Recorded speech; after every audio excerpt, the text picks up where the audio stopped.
గత 2 రోజుల నుండి స్టార్ హీరోయిన్ అనన్య పాండేకి చెందిన భరతనాట్యం వీడియో అయితే సోషల్ మీడియా మాధ్యమాల్లో ఫుల్ ట్రోలింగ్ కి గురవుతుంది.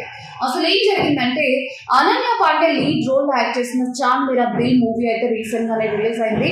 సో ఆ మూవీలో అనన్య భరతనాట్యం వేసే ఒక సీన్ అయితే ఉంటుందన్నమాట. సో ఆ వీడియో క్లిప్ ని చాలా మంది నెటిజన్స్ సోషల్ మీడియాలో షేర్ చేస్తూ అనన్య పాండేకి అసలు భరతనాట్యం వచ్చా, ఇంత కూలీ చేస్తుంది ఏంటి, భరతనాట్యాన్ని అవమానించే రకంగా అనన్య డాన్స్ స్టెప్స్ ఉన్నాయి అని చెప్పేసి కూడా చాలా మంది ట్రోల్ చేశారనమాట. అయితే ఎట్టకేలకు అనన్య తండ్రి అయిన చంకీ పాండే ఈ ట్రోలింగ్స్ మీద స్పందించారు. ఆయన ఏమన్నారంటే, మీరందరూ తప్పుగా అర్థం చేసుకుంటున్నారు, అది ప్యూర్ భరతనాట్యం కాదు, ప్రయోగాత్మకంగా చేసే ఫ్యూజన్ పర్ఫార్మెన్స్ మాత్రమే. కాలేజ్ స్టూడెంట్స్ ఈవెంట్లలో చేస్తూ ఉంటారు, అదొక అడ్వాన్స్డ్ క్రియేటివ్ డాన్స్ అంతే అంటూ తన కూతురు అనన్య పాండేకి మద్దతుగా నిలిచారన్నమాట. సో ఇప్పటికైనా ఆ ట్రోలింగ్స్ అవుతాయో లేదో చూడాలి.